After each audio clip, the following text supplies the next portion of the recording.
You ward nurses from the hood need to remember your place. The sentence cracked through the emergency department of Harborview North like a whip. A half-second later came the sound that would live in 100 phones and 1,000 retellings, a sharp, humiliating slap that ricocheted off tile and steel. Dr. Adrian Klein's palm had met Zariah Cole's cheek with practiced confidence, as if he were swatting a buzzing fly rather than striking a registered nurse in front of a patient's family.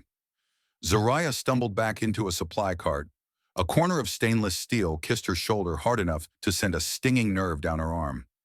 Gauze packets skittered across the linoleum like startled mice. For a heartbeat, the ER held its breath. 10 minutes earlier, a trauma bay had filled with a 63-year-old male, skin ashen, blood pressure falling through the floor. Everyone had felt the room tilt, the kind of tilt that says you're already late. While Dr. Klein hovered between intubation or imaging, Zariah had watched the numbers in the belly, listened to the hollow timbre in the man's voice, the way pain rerouted his breath. "Doctor," she'd said, voice firm and respectful, pointing to a sudden asymmetry between pulses. "This smells like a ruptured abdominal aortic aneurysm. His pressure's diving. We need vascular on call and O-negative now. He won't make a pilgrimage to CT." Klein's jaw had set, that handsome, camera-ready jaw Harborview's donor gala loved to lean a spotlight into. "You think you know better than me, Nurse Cole?" "I know what I'm looking at, sir," Zariah replied steady. "I've seen it before. If we wait for the scan, we lose him." A young intern, Leo Park, sleeves too long, courage too new, had whispered, "She's right. We had this last week at St. Martin's." "Shut up," Klein snapped, banging a knuckle against the monitor so hard the waveform flickered. "I don't take protocol suggestions from nurses or children." Zariah didn't blink. "This isn't about protocol. It's about time." That was the moment the room began to slide away from him, the quiet nods, the subtle consensus forming around a black woman he liked best when she was invisible.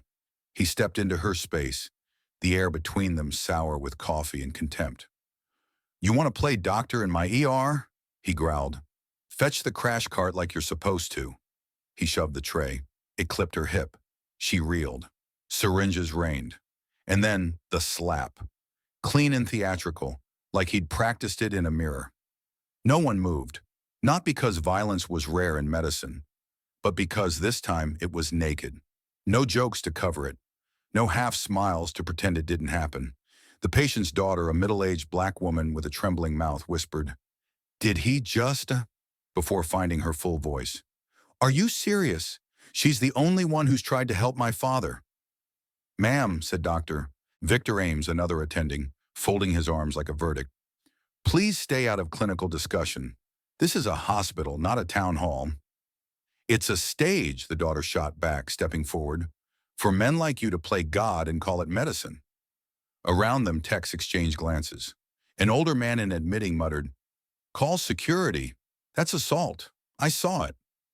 A transporter pressed 2 fingers to his lips, a silent prayer or a whistle unsounded.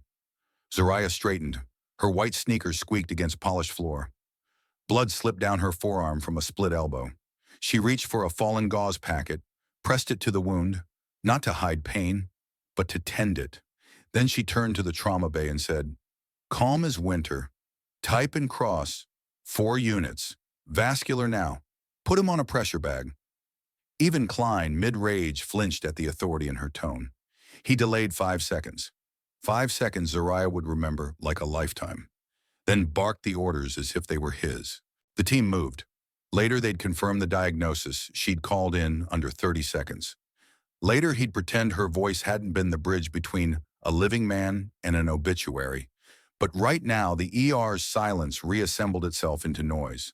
The whir of the blanket warmer, the metronome of monitors, the gossip of fluorescent lights, and over it, a single text on Zariah's phone, buzzing like a tiny alarm.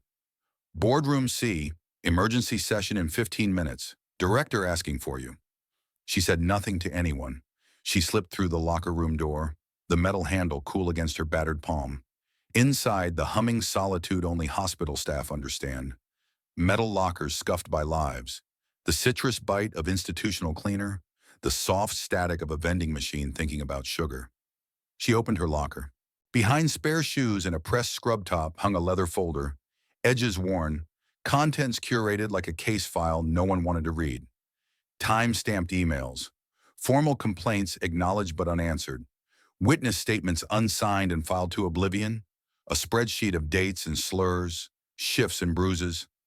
At the back, a copy of her resume. No one at Harborview had ever asked to see, because they'd decided who she was when she stepped into their hierarchy. Zariah Annalise Cole, MSN, RNBC, Hopkins grad, Harvard Master's in Nursing Administration, a clinical mind that could find a pulse in a hurricane. She traced her wrist where a bruise was already flowering, then opened a small velvet box and lifted out an antique silver watch, her grandmother's. She fastened it the way her grandmother had taught her. 2 clicks past firm. "Let's begin," she whispered to the steel. When she stepped out, Tanya Miles, her on-again, off-again friend with a survivalist's instincts, stood nursing an apologetic coffee. "Z," Tanya murmured, eyes fixed on anywhere but Zariah's cheek. "Just don't make it worse. Say you're sorry. They like that." Zariah didn't slow. "He hit me, Tanya." "So did the world," Tanya said, a shrug disguised as compassion. "And look at us. We're still here." The elevator chimed. Zariah stepped in. At the last second, Leo Park slid between the doors, breathless. He leaned in with the terrified bravery of a new recruit. "I saved the video," he whispered. "Backed it up to the cloud.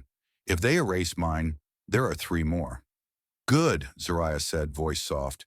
"Keep your copy somewhere they don't know exists." The elevator rose from the guts of Harborview to its glossy face, wood-paneled corridors smelling faintly of espresso and committee meetings. Framed awards lined the hall like polite ghosts. Outside boardroom C, a digital placard blinked. "Executive session in progress." Inside, 12 people turned in unison. The table gleamed. The chairs looked expensive enough to perform their own procedures. At the head sat Charles Ellison, Harborview's director, expression carved in granite, the only tell of tightness at his eyes.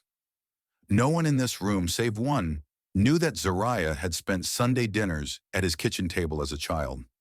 No one here knew that the woman they dismissed as a ghetto nurse with attitude had chosen to keep certain truths sealed until they mattered.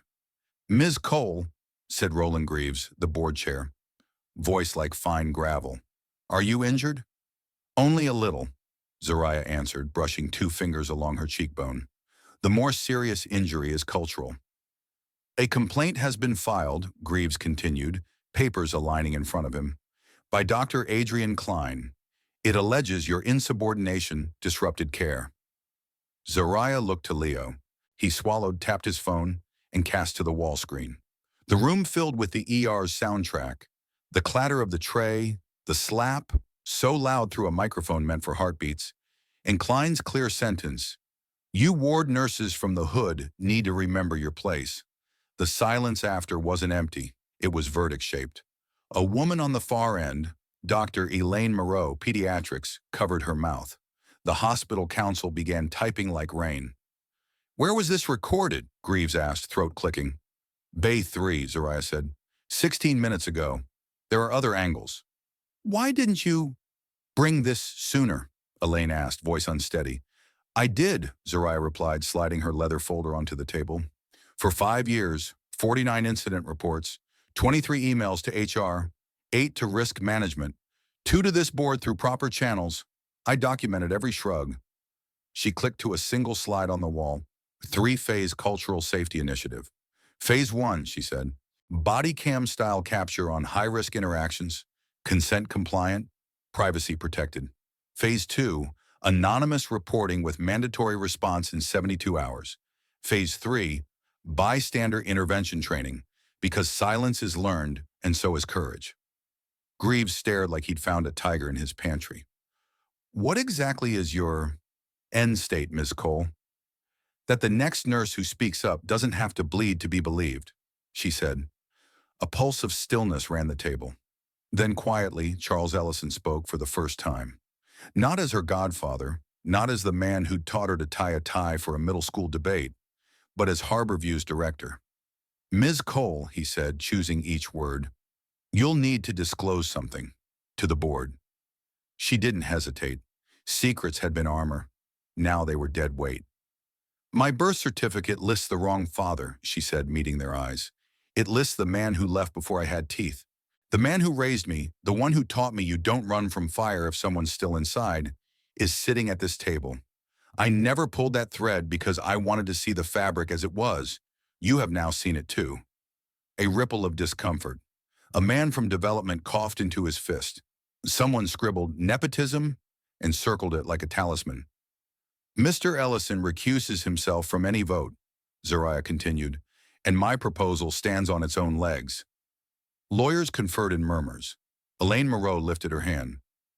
I vote yes on Phase 1 and Phase 2 immediately, she said. This video alone justifies both. Greaves glanced down the line. One by one, reluctant, then resigned, then resolved. Hands rose. Unanimous. Zariah exhaled for the first time since Bay 3. She turned slightly to Leo. Thank you, she whispered. I'll take it from here. They adjourned. Papers stacked. The crunchy whisper of power reshelving itself filled the room. As Zariah gathered her folder, a figure blocked the doorway. Dr. Victor Ames, arms still folded. Disdain folded deeper. You made a mess, he said softly, letting the condescension curl. You think you've changed something? You've just invited chaos into the chain of command. Order that silences truth is not order, Zariah replied. It's choreography. Careful, Ames purred. There are ways to bury people that don't leave bruises. She held his gaze. I know. That's why I brought shovels of my own. Back downstairs, the ER had settled into its peculiar rhythm, controlled calamity, practiced grace. The patient from Bay 3 was upstairs now, alive because an uninvited voice refused to wait its turn. On the periphery, phones lit with the first uploads. In 16 minutes, the slap had begun its migration. Group chat to group chat, whispers to hashtags, private outrage to public evidence. In the staff lounge, Tanya waited, hands wrapped around a paper cup she wasn't drinking. He asked me to write it up, she said without looking up. Klein said I should clarify events. I did. I softened things. Zariah set the folder down. If your softening is going to injure me, tell me to my face while you do it. Tanya flinched. I'm trying to keep the peace. You're keeping the quiet, Zariah said, not unkindly. They're not the same. Her pager chirped. Patient safety office. Urgent. The hallway back to administration felt longer now, like walking through an old house after a fight. Inside patient safety, Dr. Sophia Basu slid a form forward without preamble. Formal acknowledgement of a Category 2 workplace incident, she said. I've watched the footage. I've read your file. Sign here to remove Dr. Klein from clinical duties pending investigation. Zariah signed. The pen felt heavier than most pens, maybe because it wrote with ink borrowed from 5 years of being told to smile. Be advised, Dr. Basu added, a hint of mischief under her stern. Several attendings have already emailed concerns that you now hold outsized influence. One even asked if you're emotionally compromised. Zariah smiled, small and genuine. I am. I'm a human who was hit at work. That's an emotion. It won't compromise my standards. Basu nodded. That's what I told them. By night shift, Harborview's rumor traffic had turned into a freeway. On a breakroom TV, a local anchor teased a segment about an incident at a Boston hospital. In the courtyard, nurses gathered wordlessly in a ring, tape across their badges, enacting a protest no one could punish because it broke no rule but the oldest one. Stay quiet. Across the glass on the executive floor, Zariah glimpsed Adrian Klein watching them, pale and furious, hand pressed to a door he no longer fully owned. Beside him, Victor Ames, still as a photograph, already engineering the next strategy. When the circle dissolved, someone slipped a folded note into the pocket of Zariah's scrub top. 6 words, careful handwriting. Don't stop. We're with you. M. Back in the dim of the break room, Leo hovered near the coffee machine, thumbs rapid on his phone. It's spreading, he said, eyes wide. Hashtags, shares. A nurse in Seattle just DM'd to say thank you. It's going to get ugly, Zariah answered, unscrewing the cap of a cheap bottle of ibuprofen. Ugly is the language of threatened men? Her phone vibrated on the table. An unknown number. You don't belong at Harborview. Leave. Another seconds later. We know who you really are. So does he. Zariah took screenshots and forwarded them to legal and security with the detached efficiency of someone who has memorized incident templates. Then she wound her grandmother's watch one click tighter, listened to its soft pulse. She had thought the worst part would be the slap. It wasn't. The worst part had been learning to swallow 1,000 smaller ones until her throat forgot how to reject them. That forgetting ended today. Near midnight, Boston glowed like it had washed its face. Zariah stood in the ambulance bay under a rectangle of cold stars, the hospital humming behind her, the city breathing beyond. Her cheek throbbed, her shoulder ached, her heart was a drum that had learned a new rhythm. She wasn't naive. By morning, there'd be emails with words like containment, optics, exposure. There would be men who called her unprofessional and women who called her impatient. There would be friends who decided the safest place was the far side of the hallway. But there would also be the note in her pocket, the kid in scrubs who said, I saved the video, the ring of bodies in the courtyard, the vote that had risen, hand by hand, across a table where her name had been a rumor and was now a problem. Upstairs, the board's unanimous yes waited to be turned into policy. Down here, the real hospital, the one stitched together by hands that wash other people's grief, continued its stubborn, beautiful work. Zariah slipped her phone away and pressed 2 fingers to the bruise on her cheek. Not to feel its pain, but to honor its truth. Don't flinch, she told herself, the watch ticking like a promise. And then she went back inside. The senior staff briefing room felt 2 sizes too small. Zariah stood at the glass wall, leather folder tucked under one arm, the other hand resting lightly on the back of a chair as if balancing a moving train. Outside, the emergency department churned. Inside, voices were measured, like painkillers administered by teaspoon. Dr. Victor Ames opened with a smile that never reached his eyes. Last night's disturbance has created a perception problem, he said. Our job this morning is to restore structure. Structure did not break, Zariah answered, calm. Silence did. Heads turned. Others went very still. She slid a single page in front of the room camera so everyone on the call could read the title. Temporary Oversight Cell, pilot for 30 days. 2 nurses rotated by unit. 1 emergency tech rotated. 1 resident rotated. 1 representative from risk as the fixed seat. Mandate is to review in real time any harassment or retaliation claim. Service level is acknowledgement within 72 hours and a written disposition within 7 business days. Authority is to issue binding recommendations to human resources and to the relevant service chief. Ames steepled his fingers. You are proposing to give janitors and interns committee power. I am proposing to give witnesses a microphone, Zariah said. Housekeeping staff see everything. Interns are the first to be punished and the last to be heard.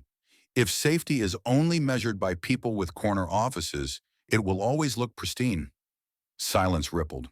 Dr. Elaine Moreau cleared her throat. Second it as a pilot, put numbers on it, and kill it if it fails. No one called for a formal vote. The air had already shifted. People who were not ready to be brave were suddenly ready to stand near bravery.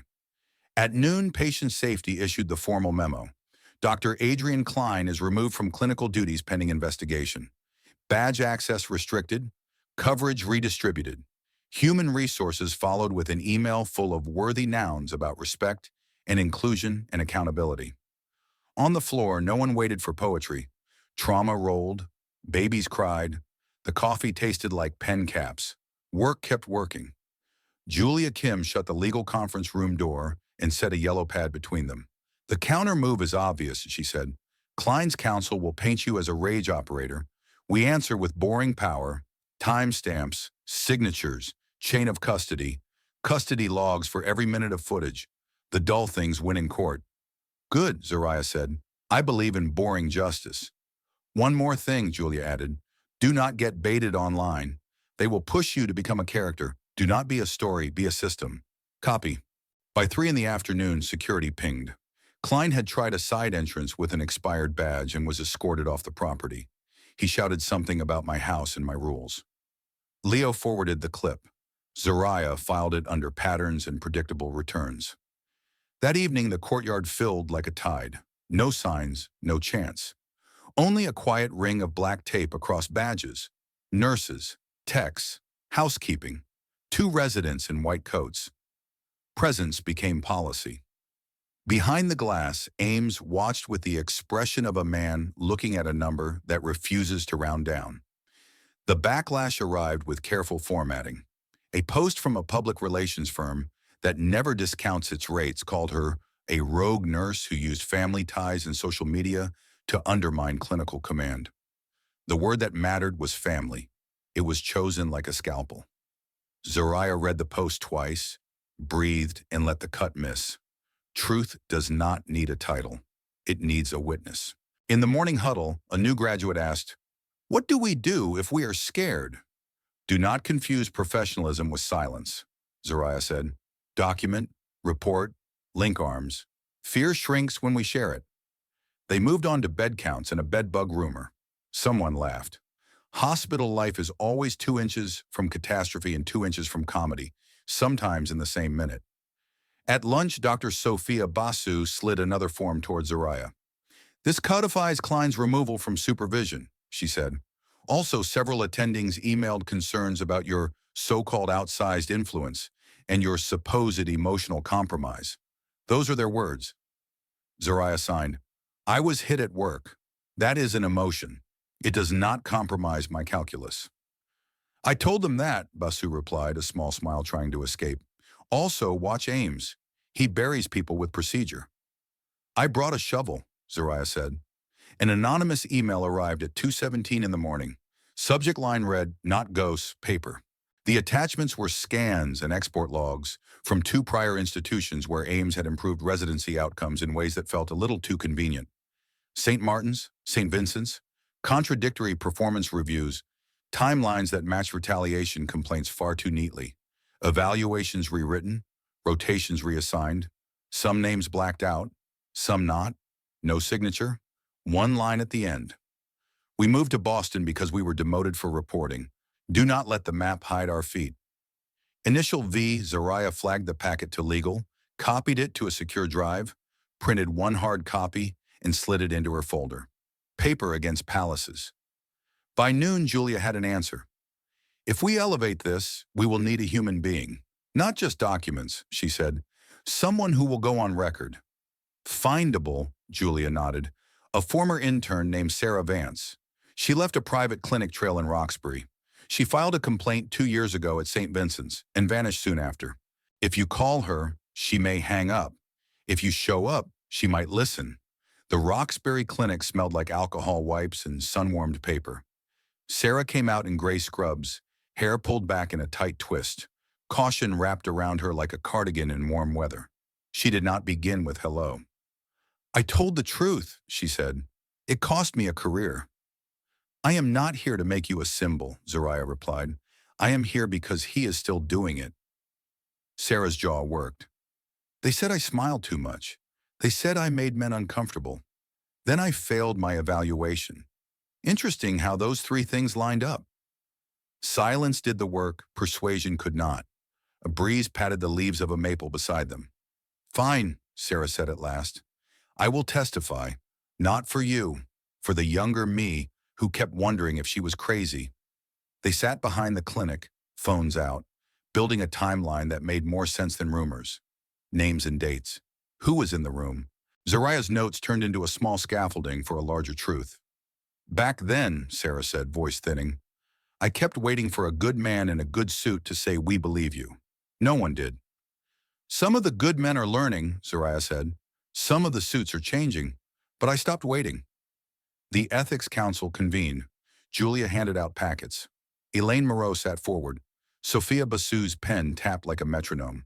A donor liaison from the foundation tried not to look impressed by the thickness of the evidence.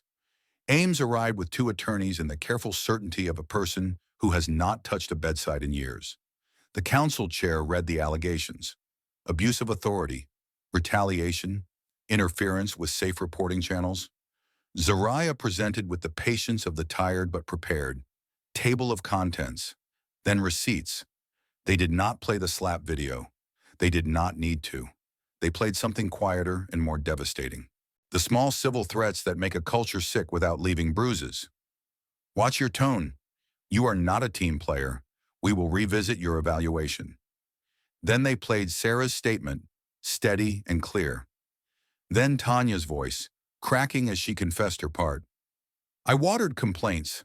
I feared for jobs. Silence is participation. Ames smiled less. Julia offered him the clean exit. Administrative leave, pending external review. No, he said.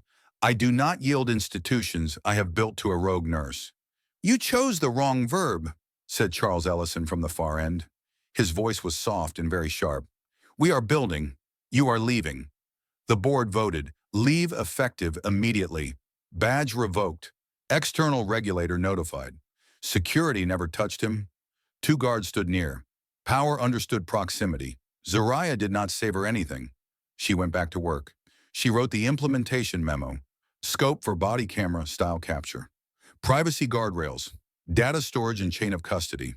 A 3-signature tier for pulling footage. The anonymous portal service levels that promised acknowledgement in 72 hours and a disposition in 7 business days with a written rationale. Bystander drills on a quarterly schedule that cut across disciplines. A presumption against retaliation with audit triggers. She cut fluff and added teeth. In the afternoon, Bay 12 called a code. A middle-aged black man lay heavy and colorless. The monitor screamed. Zariah slid into the pocket the way some people slide into prayer. 1 milligram epinephrine. Charged to 200. Ready. The team moved as though tethered to her voice. 1 shock. 2. A flutter. Sinus rhythm.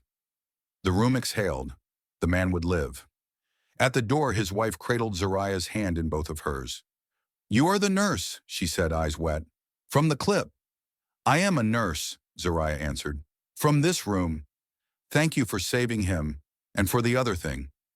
Zariah squeezed once and stepped out. She did not pin the thank you to her chest like a medal. She set it on the shelf inside her ribs where she keeps reasons to stay. Later, the hospital auditorium filled with bodies that usually only collide in hallways. Nurses, residents, housekeeping, reception, a few attendings whose faces looked like they were learning a new language. Charles took the microphone and spoke like a leader who had been taught by someone braver. We do not choose optics over safety, he said. We will not sacrifice integrity to protect legacy. He handed Zariah the microphone. I do not want a personality, she said. I want a policy. We are signing up to listen now, not with slogans, with systems. No applause at first, only that reverent quiet when a room recognizes its own spine. Then hands, then a wave. In the back, Leo lifted his phone, then put it down. Not everything needs to be posted. Some things need to live inside the walls where they were born in order to do their work. The countersuit landed the next day exactly as Julia predicted. Defamation, procedural overreach, emotional bias. The language was weaponized politeness that leaves paper cuts. Julia skimmed and snorted. They are trying to stall. We answer with calendars and logins. We show who signed what and when. We keep everything dull. Dull it is, Zariah said. She meant it. Dull meant predictable. Predictable meant safe. The internet refused dull. The national radio segment aired after Zariah insisted the Story Center staff and policy rather than her face. The line that stuck was not flashy. Silence is not neutral. It is a decision.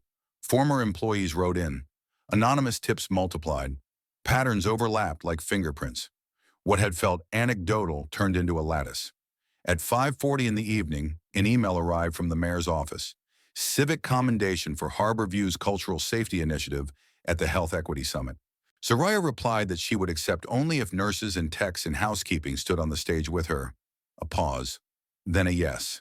She printed the note and taped it to the new wall of hope outside the lounge. Below it, someone left a post-it. You turned my whisper into a workflow. That evening, she walked past the small room she had salvaged from storage and turned into a place for reflection. A soft lamp, a box of tissues, a plain plaque that read, "For the hands that never get to rest." A respiratory therapist sat inside with shoulders shaking and a photo of a grandfather in his palms. Zariah did not enter. Not every ache needs witness. Some aches only need a room. At her locker, a new envelope. No return address. 2 words on the flap. Keep going. Inside were photocopies of peer review edits that matched Ames's timestamps. Someone was feeding the fire with wood that burned clean. She logged them, copied them, locked them away. The first snow came thin and bright. Boston looked dusted with sugar by a hand that never bakes. In the emergency department, someone taped a paper snowflake to the whiteboard and wrote, "We listen now," in blue marker. No signature. A communal sentence. Zariah checked her swelling in the mirror. The bruise had begun to yellow at the edges, the way a storm softens into memory. She touched it with 2 fingers, not to indulge the hurt, but to honor it. Then she wound her grandmother's watch 1 notch tighter. Do not flinch. By the end of the week, the oversight cell met on its first case. Small on paper and heavy in practice. A nurse's aide reported that her shift leader always assigned her to the dirtiest turns and called it mentorship, then docked her evaluation when she asked for a fair rotation. She had never filed before. "I did not think anyone would read it," she said, rubbing her scrub pants with both hands. They gathered in a tiny consult room. 2 nurses, 1 emergency tech, 1 resident. Risk, they were not flashy. They were a little awkward. They learned how to ask questions without loading them. They learned how to write dispositions that said more than resolved. They recommended a corrective plan and triggered a review of assignment patterns on that unit. It was not a headline. It was an adjustment. It felt like oxygen. "That is the point," Zariah told Leo later. "Start small. Make it real. Let it spread." "Think it will last?" he asked. "It will if we protect it." At dusk, Julia walked a stack of sealed envelopes to the courier from the state medical board. "Paper against palaces," she said, almost cheerful. "Boring against bluster," Zariah answered. They bought coffee from a street cart and stood under a heat lamp for 3 stolen minutes like civilians. The cup warmed her fingers. Her shoulder twinged and then let go. "Do you ever wish you could go back to before?" Julia asked. "No," Zariah said. "Before was quiet. Quiet hid rot. I want the kind of quiet that follows a solved problem, not the kind that hides one." They clinked cardboard cups like glasses. Near midnight, Zariah paused before the wall of hope. New notes had appeared. "My daughter starts nursing in the fall. I am less afraid of meeting rooms because of you. I filed today. He cannot bury it. You are not alone. Neither am I." She breathed once, deep. Even at its most exhausted, even at its most compromised, the hospital could still learn. That was the wager. That was the faith. Her phone buzzed. Code in room 319. She ran. In motion, she smiled, brief and fierce. Not because she enjoyed crisis, because crisis is where muscle memory reminds her who she has always been, long before committees and memos. A nurse, a witness, a woman who prefers to build boring systems rather than become anyone's headline. And she was not done. Not until the quiet inside these walls meant rest, not fear. Not until the watch at her wrist could tick without having to remind her. Do not flinch. The day after the vote, Harborview felt like a house where someone had finally opened the windows after a long winter. Cold air swept the corridors, bracing and bright, and with it came the sting of what had been trapped inside. Zariah walked the length of the ER at dawn with a legal pad in one hand and a mug of oversteeped tea in the other. Every third step she stopped to listen, not to monitors, to people. The best diagnostics live in what staff will say when the doorframe feels safe. At 7, the senior staff assembled. The agenda listed throughput, bed staging, supply shortages. Zariah added one handwritten line at the top and slid copies down the table. Culture rounds. 10 minutes per unit per week. No minutes. No punishments. One question only. What did we pretend not to see? Feels soft, someone said, not unkindly. It's a pressure check, Zariah answered. I do not fix what I do not hear. They tried it that afternoon in Med-Surg. 10 people stood in a circle and said nothing for 3 whole minutes. Then a quiet charge nurse admitted she had been pairing 2 nurses of color with the heaviest loads because they can handle it. She did not say it as a confession. She said it as a habit she had never examined. The circle did not punish her. They redistributed assignments in real time. The unit's blood pressure dropped.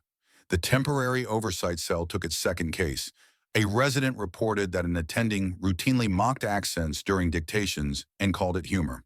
The resident did not want to file. The resident did want it to stop. The cell wrote a 2-page corrective plan, attached policy citations, set a follow-up with risk and service.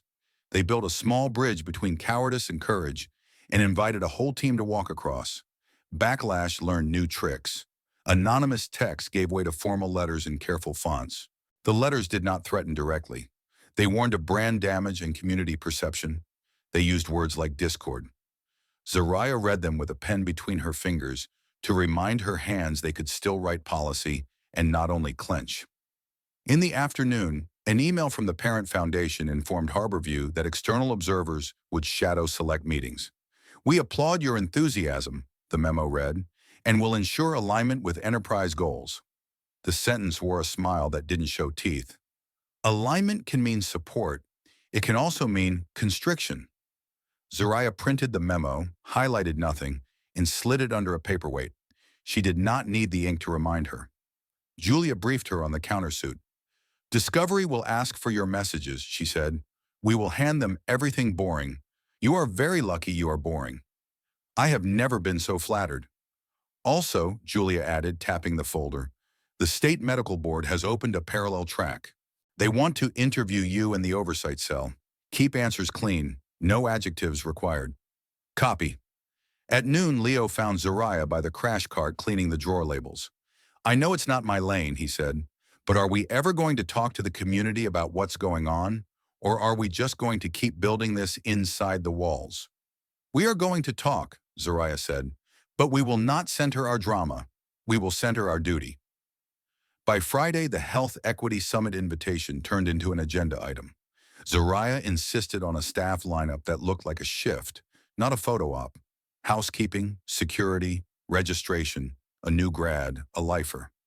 She wrote her remarks on an index card in block letters so she could not be tempted by performance. She underlined one sentence. "Accountability is not a headline. It is a calendar." The morning of the event, snow fell in slow confetti, and Boston wore its brightest gray. The auditorium downtown smelled like fresh paint and municipal optimism. The moderator introduced Harborview as a case study. Zariah wanted to object to the word study. They were not a subject pinned to felt. They were a body in motion trying to heal without anesthesia. She walked to the stage with her index card pressed to her palm and let the breath settle. "We did not become better because we were shamed," she said. "We became better because we were seen. We will not sustain this because we make speeches. We will sustain it because we change the schedule. We put deadlines on dignity. We put signatures on silence so we can end it." Afterward, a respiratory therapist named Amaya took the mic from the floor. "I used to keep a bag of clothes under my desk because I cried so often I needed to change before seeing patients," she said. "I have not used that bag in 6 weeks." The room inhaled. That was more persuasive than every slide. On Monday, the observers from the foundation arrived. They wore good shoes and better questions.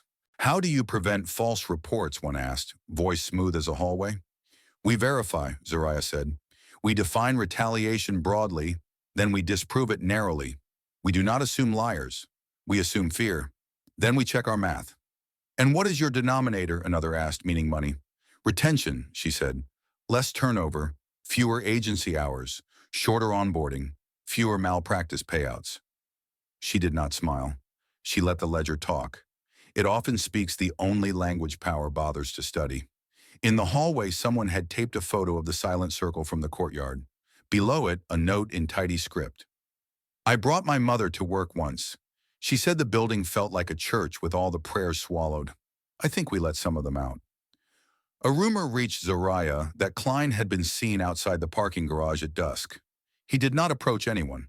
He stood with hands in pockets and watched the doors. Security escorted him off property with the procedural courtesy that says, "We remember your name, and it does not matter." Zariah added an extra loop to her route when she walked to her car that night. Not fear, awareness with shoulders down and keys unweaponized because she refused to live with her jaw as a fist. The next oversight case came with a specific sting. A nurse's aide reported that her evaluation had included the phrase, "not a cultural fit." The cell pulled work logs and assignment patterns. Fit often means you do not make me comfortable. Fit often means you are not me. The recommendation stripped the phrase from the hospital lexicon. If you mean punctuality, say punctuality. If you mean insubordination, show the order and the refusal. If you mean race, you will not hide it in upholstery words. 2 weeks into the pilot, the metrics moved. Not dramatically, reliably. Time to acknowledgement on claims dropped below 36 hours. The number of anonymous submissions went up because trust is a valve you open with proof, not promises. Unit satisfaction ticked up one thin line on a chart that used to be flat. Zariah printed the graph and taped it inside the supply closet where gossip lived. Numbers deserve daylight. In pediatrics, a mother in a yellow sweater stopped Zariah at the door and held her hand for 2 beats. "You are the nurse," she said, "the one who said silence is not neutral. My daughter repeats that like a verse." Zariah felt the words settle in the place where grief and fuel overlap. The bruise on her cheek was nearly gone. Sometimes the body healed before the building did. On a Tuesday with rain like strings, the state board interviewer arrived. The room was plain. The questions were precise. "When did you first report a hostile event? How many times were you told to temper your tone?" "What did you document?" Zariah answered in proper nouns and dates. She did not hand them her pain. She handed them timestamps and named witnesses in a policy draft that had 3 revisions already built into the footer. The interviewer nodded. Professionals recognize weight by the way paper sits in the hand. That night, the ER filled with a family from a highway crash. 4 beds, 2 surgeons, 6 nurses, a chaplain. Zariah moved like muscle memory through sutures, labs, linens, a call to radiology that arrived before the phone rang because Leo was already at the door with the portable. A 9-year-old stabilized. A grandmother coded twice and came back once. A father cried without noise, shoulders shaking like the building had become weather. Zariah took 5 minutes in the reflection room afterward and cried the way you rinse a glass, not the way you drown. She blew her nose, washed her hands, and returned to the charting because love without paperwork dies in committee. At the end of the 3rd week, Harborview held a small staff forum. No podium, no stage. Chairs in a circle and donuts in boxes and a sign that said, "We listen now in 2 languages because listening should never be monolingual." People spoke, not in declarations, in fragments. My preceptor stopped calling me girl. My attending asked my name. My manager said we can disagree and still be safe here. My patient apologized when he realized I was in charge. It sounded like thaw. On her way out, Zariah stopped at the bulletin board. New notes had bloomed. "Thank you for replacing the HR door with a window." I slept through the night. I wore my hair the way my mother taught me. I filed a report for her. The fire drills would continue. Culture does not flip like a switch. It melts like ice, slow and stubborn, and then all at once the river moves again. Zariah wound her grandmother's watch and checked the second hand. Boring power, bright edges. Keep going. Snow turned to rain and back again. Boston could not decide how to be. Harborview decided every morning. The oversight cell became a standing committee by vote of the board after the pilot met every metric Zariah had posted on the supply closet door. The donor liaison tried to rename it the Harmony Council. The floor rejected the rebrand. Harmony does not arrive by decree. It arrives when the grievance log is empty without being ignored. Klein's counsel filed another brief. Julia replied with a stack of dull gold. Custody logs, badge swipes, meeting invites. A text from a chief who wrote, "We cannot risk this going public 2 months before it did." The judge issued a preliminary finding. The hospital's investigation had satisfied procedural fairness. The countersuit did not die outright. It limped. The external observers packed their notebooks and left behind a memo that used the word scalable 3 times. Zariah read it at her locker and wished words had to apply for a license before being used in healthcare. Scalable means, will you still do it when nobody is filming? She wrote a 1-line answer in her notebook. Yes, if we keep our promises small and our ledgers honest. An email from NPR asked for a 1-year follow-up. Zariah resisted. She did not want to become a lighthouse people photograph while ships still hit rocks. She negotiated the focus again. Patients, staff, systems. They recorded in the reflection room after hours with the lamp low. The producer cried once and did not apologize. The segment aired on a Sunday, and a woman in Indiana emailed the hospital's general inbox to say she had left an abusive clinic job and had not gone back to medicine. But after listening, she might try. In March, the Community Outreach Clinic launched in the church basement on Berkeley and 3rd. Folding tables, blood pressure cuffs, a dental student with a bucket of toothbrushes, a social worker with Medicaid forms in a folder that did not creak when you opened it. Zariah stood behind a registration table for an hour and said hello 57 times. People cry at registration more than they cry in rooms with doctors. It is the only desk that knows everyone's real name. At noon, a man in a navy coat approached Zariah and cleared his throat the way men do when they have practiced. "I am sorry," he said. He did not offer a name. He did not specify the offense. Sometimes contrition is a blanket you place gently. Zariah nodded once and said thank you in a tone that closed the loop without inviting conversation. Then she handed him a brochure for Grief Group. The kindest boundaries are clear. The state medical board issued its decision in late spring. Public censure for Ames and referral to the Attorney General for review of retaliatory practices at prior institutions. It read like a verdict and felt like a beginning. Julia walked into the ER with a letter and 3 cupcakes and the grin of someone who struggles to celebrate and is practicing anyway. "You did this," she said. "We did not," Zariah answered. "We documented while we did our jobs. The board did this because we made it impossible not to." "Allow me the indulgence of joy," Julia said. And Zariah did, because joy requires consent too. At the 6th-month mark, Charles asked Zariah to consider dropping the interim from her title. Chief Nursing Officer. The word sat on her tongue like a new instrument. "Can I keep my shifts?" she asked. "2 a week," he said, laughing. "You want both the violin and the baton." "I want to remember why the baton matters." She accepted on a Friday and worked a Saturday night. The ER did not care what her badge said. It cared if her hands were clean and her orders clear. She wrote a policy draft between a laceration and a lab call and titled it after the sentence that would become Harborview's legal tattoo. "Justice in a hospital will not depend on your title or the color of your scrubs." The foundation invited her to keynote an enterprise meeting in New York. Zariah declined twice. When she finally agreed, she brought a cart full of binders. The auditorium screens behind her shone with mission statements and stock photos. She clicked them off. "We did not save ourselves with adjectives," she said. "We saved ourselves with logs and deadlines. If you want a recipe, write these down. Anonymous reporting with a clock on it. A small committee with real authority. Bystander training that includes the sentence, 'Your silence will be read as agreement.' Audit triggers tied to whisper patterns, not headlines. Then go home and do them quietly. Bravery without paperwork is theater." A man in a dark suit raised his hand. "How do you keep morale high when the press moves on?" "We stop performing for the press," she said. "We perform for the person who has to walk into a room with the person who hurt them and knows they can file a report at lunch and get a reply by Wednesday." Morale is an outcome. Behavior is a choice. On the train back to Boston, Zariah put her forehead to the window and slept for 9 minutes flat. She woke to a text from Leo. "Got the kid into Ped's psych. Mom hugged everyone. Bring donuts." She replied with a photo of a pink box. The oversight cell published its first quarterly summary. No names. Pure patterns.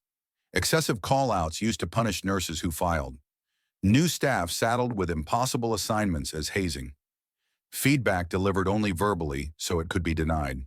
The report recommended 3 countermeasures: written coaching with timestamps, assignment dashboards visible to staff, a policy that forbids supervisors from using the phrase "not a fit." The board voted them in without any theater because the meeting had begun to respect the gravity of quiet. In summer, the hospital renamed a hallway after Angela Harper, the first black head nurse in Harborview's history. The plaque read simply, "She trained us to stand up and then left room for others to write stories on index cards and pin them below." Zariah read every card and cried twice. Once for a woman who had cleaned bedpans with bare hands because the glove cart was locked. Once for a man who had carried a patient 6 flights when the elevator failed during a storm because nobody answered the phone. Systems save lives. People do too. Klein's case closed with a settlement that did not buy back his reputation. He moved out of state. Rumor said Texas. Rumor said Florida. Zariah did not keep a folder for rumor. She kept a folder for receipts. It was full. In September, the board approved a consent decree with staff unions and nursing leadership that baked the reforms into contract language. Zariah stood with the steward from housekeeping, a nurse from night shift, a registrar with 30 years, and the youngest resident in the program while Charles signed. "Consent decree of the quiet," someone murmured. The phrase stuck. It sounded like a hymn translated into policy. The night the decree took effect, Zariah worked a swing. A teenage boy came in with an asthma attack made worse by the heat and the mold, and the fact that poverty turns every breath into a negotiation. She steadied him with albuterol, with coaching, with a joke that made his mother laugh while she cried. After discharge, she sat in the reflection room and wound the watch. The second hand ticked with the confidence of a clock that knows it will be consulted. On the one-year anniversary, Harbor View did not hold a gala. They held a potluck. Chili, lumpia, jollof, latkes, collards, a sheet cake that said, "We listen now," in buttercream that smudged when someone's toddler reached. Zariah said 6 sentences and none of them were speeches. She thanked the people who stayed when leaving would have been easier. She thanked the ones who came back because the building stopped asking them to make themselves small. She thanked the ones who left and sent notes anyway, because sometimes the bravest thing a person can do is stop being brave for a place that refuses to learn. After the party, she walked the halls with Leo. "Do you think this will hold?" he asked. "It will if we keep making it boring," she said, smiling. "Boring is a promise kept." They paused at the wall of hope. New notes. "My preceptor corrected a surgeon who misnamed me. He apologized. I slept 8 hours. I filed a report, and nobody asked me if I was sure. I told my daughter she could be loud and kind." Outside, the first cold wind of another winter pressed against the glass. Inside, the quiet felt different. Not like a secret, like rest. Zariah checked the watch, then the board, then her team. She walked into the ER and washed her hands and took the first patient whose eyes met hers. She listened. The story began again in the oldest way it always had. A human being said, "Here is my hurt," and another human being said, "I am here."